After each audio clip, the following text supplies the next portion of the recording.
Hey yo yo yo, salut les turfeuses, salut les turfeurs, bienvenue pour un nouveau pronostic de Benoît Requin. Ok, place au pronostic du quintet du jeudi 23 février. Direction Paris-Vincennes pour le prix de Vouziers, trop attelé, 2100 mètres, départ autostart, 14 partants en réunion, une course, une, indice de confiance, 3 sur 5. Petit retour sur le quintet à l'envers du mercredi 22 février. Il y a eu du trouble fait à l'arrivée. Ok, c'est parti, on commence le pronostic et on commence avec le numéro 1, Elysiane d'Érable. Et on écoute l'entraîneur Guillaume Gillot. Elysiane d'Érable a très bien couru et a fait un instant illusion pour le succès le mois dernier sur les 2700 mètres. Elle n'était pas au mieux après cette tentative, elle restera donc ferrée pour cette rentrée après bientôt un mois et demi d'absence. Elle revient bien et va faire sa course, mais face à des chevaux pieds nus et affûtés, elle n'aura pas la partie facile. Eh bien moi ce numéro 1, je ne l'ai pas retenu. Bon, après, pourquoi pas dans un champ réduit pour les questions de feeling, quoi, pour les amateurs de champ réduit. Alors, le 1, ça donne Kiken en japonais. On passe au numéro 2, et Lali de Monceau. Et on écoute Gabriel Angel Poupou. Et Lali de Monceau a dû trotter le nez au vent dernièrement, mais elle a faibli de bonne heure. Elle a du mal à retrouver la bonne carburation. C'est dommage, car elle bénéficie d'un bel engagement et le numéro derrière l'autostart est très favorable. Sur ce qu'elle a fait de mieux, elle n'est pas hors d'affaire, mais elle a surtout besoin de me rassurer. Ouais, elle a besoin de rassurer, cette Elali de Monceau. Ce numéro 2 non plus, je ne l'ai pas retenu, donc question de feeling, pourquoi pas dans un champ réduit. Le numéro 2, Kiken. On passe au numéro 3, Iji au fort, et on écoute Christian Bijon. Iji au fort a couru en progrès dernièrement dans un quintet disputé sur les 2850 mètres de la grande piste. Dans la foulée, elle découvre un engagement favorable, mais elle manque de vitesse et reste donc plus à son affaire sur les parcours de tenue. Cela dit, sa forme est bonne et il lui suffirait de se montrer sage pour terminer dans le quintet. Ce numéro 3, en revanche, il me plaît bien, je l'ai gardé assez haut, en quatrième position. En plus, bon, elle a hérité d'un bon numéro, donc... Eh ouais, elle a sa chance, c'est une bonne chance. Alors, en japonais, ce numéro 3, ça donne Yomi. On passe au numéro 4, Gotida, et on écoute Mathieu Mautier. Gotida est un peu mieux à l'attelage. Ses courses aux trop montées ont permis de l'endurcir et l'ouvrir. Elles lui ont fait du bien. Elle découvre un bon engagement avec les seules femelles. Elle va découvrir les 2100 mètres, mais elle devrait bien s'y adapter. Elle affronte les 6 ans, mais elle est capable de rivaliser. Elle ne va pas trotter une 10-5, mais elle me paraît très compétitive. Ce numéro 4, moi, il fait partie de mes préférés. En plus, elle a hérité d'un excellent numéro. Je l'ai gardé en deuxième position. Ce numéro 4, Watashi no Nibame no Okiniri. On enchaîne avec le numéro 5, Alizé des Îles. Alizé des Îles. Et on écoute Gilles Delacour. Alizé des Îles vient de gagner dans un lot provincial à Paris et je profite de sa forme. Elle est dans sa catégorie avec les seules femelles, elle peut figurer à l'arrivée avec la bonne course. Maintenant, elle sera moins à son affaire sur les 2100 mètres. Il faut certes de la tenue pour y briller, mais aussi du jeu de jambes. Elle avait bien couru à Caen sur les 2200 mètres à l'âge de 4 ans. Eh bien, ce numéro 5, je l'ai retenu, mais plutôt en bout de combinaison. Ce numéro 5, Dokei. On passe au numéro 6,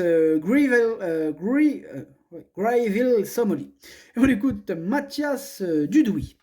Grayville Somoli vient de gagner sur les 3100 mètres d'Angers. C'est davantage sa distance que les 2100 mètres de la grande piste. J'ai peur qu'elle ne soit prise de vitesse. Elle aime dérouler, mais elle risque de ne pas pouvoir suivre au départ. Physiquement, elle est restée bien. Elle est à l'aise avec ses 4 fers et elle va tenter d'accrocher une petite place. Ce numéro 6 aussi, je l'ai gardé en bout de combinaison. Numéro 6, Nanaï. On passe au numéro 7, Audatis, et on écoute Jean-François Senet. Audatis vient de bien courir par 2 fois, tout d'abord à Lyon-la-Soie, puis à Cagnes-sur-Mer. Auparavant, elle n'avait pas toujours été chanceuse sur ce parcours. Elle est en forme et l'engagement est très favorable, mais ce n'est pas une grande gauchère et elle doit s'élancer vers l'extérieur. Il faudra que tout se passe bien pour accrocher une petite place. Ce numéro 7, c'est un regret, c'est mon deuxième cheval de complément en cas de non partant, hein, donc attention. Ce numéro 7, Idomenoko Kai. On passe au numéro 8, Havana Paris. On écoute Didier Dauvernay. Havana Paris a été tributaire du parcours avec le 8 dernièrement. Elle s'est retrouvée loin. Elle a bien sprinté pour prendre une place. Elle affiche un bon niveau de forme. Elle n'était pas forcément trop prête en début de meeting. Désormais, elle est au mieux. Ce sera une question de déroulement de course avec le 8 à nouveau. Elle a sa place à l'arrivée et sur le podium avec la course idéale. Ce numéro 8, moi, il me plaît bien. Bon, je l'ai gardé en 5e position. Ce numéro 8, Doi. On passe au numéro 9, Aisha Girl. Et on écoute Yves Dreux. Aisha Girl n'a pas démérité dernièrement, même si elle a légèrement faibli pour finir après avoir été rapidement dans la bagarre. Jeudi, elle fait face à un engagement sur mesure, sur une distance qu'elle apprécie. Ce numéro complique sa tâche, puisque je vais devoir la reprendre en partant, en espérant progresser ensuite dans le bon wagon. Elle garde malgré tout son mot à dire. Ce numéro 9 fait partie aussi de mes préférés, je l'ai gardé assez haut, enfin j'ai gardé très haut, en 3e position. Ce numéro 9, Daisani. On enchaîne avec le numéro 10, Ansaka, et on écoute Pierre Lévesque. Ansaka réalise une bonne année 2022 au monté, mais ces derniers temps, c'était moins bien. Aussi, j'ai envie de la changer de spécialité. À l'entraînement, elle montre des capacités à l'attelage, on est en seconde ligne et elle aurait préféré un parcours de tenue. Maintenant, une course rythmée peut l'aider, il faut qu'elle rassure un peu dans l'immédiat.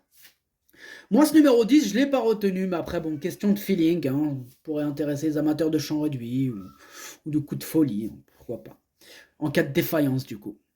Alors, ce numéro 10, ça donne Kicken. On enchaîne avec le numéro 11, Historia 4, et on écoute Thomas Lévesque. Historia 4 avait eu un assez bon comportement fin janvier. Ici, en seconde ligne, elle sera bien avec un dos. Il ne faut pas qu'elle tire. Elle a sa chance si elle peut faire les 700-800 derniers mètres.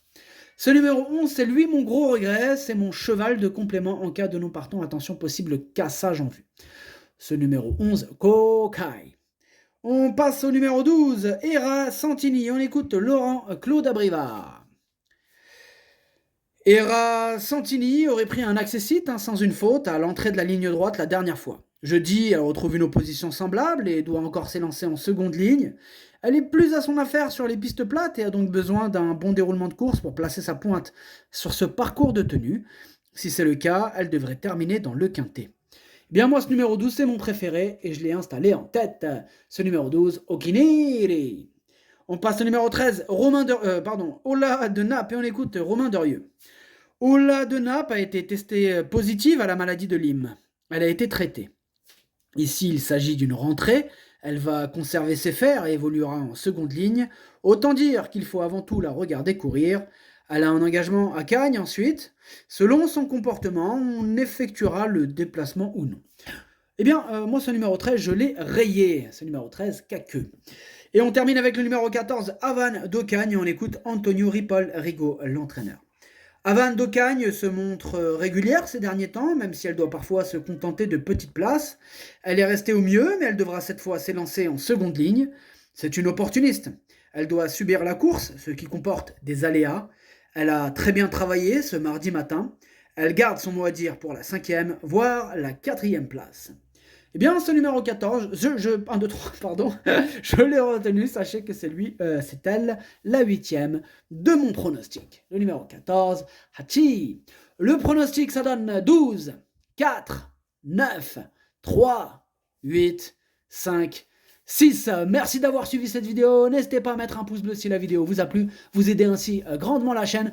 Pour accéder à tous mes tickets pour la course du quintet, rendez-vous directement en description de la vidéo. À jouer avec modération. Bonne chance. Chopez-le moi. Ciao.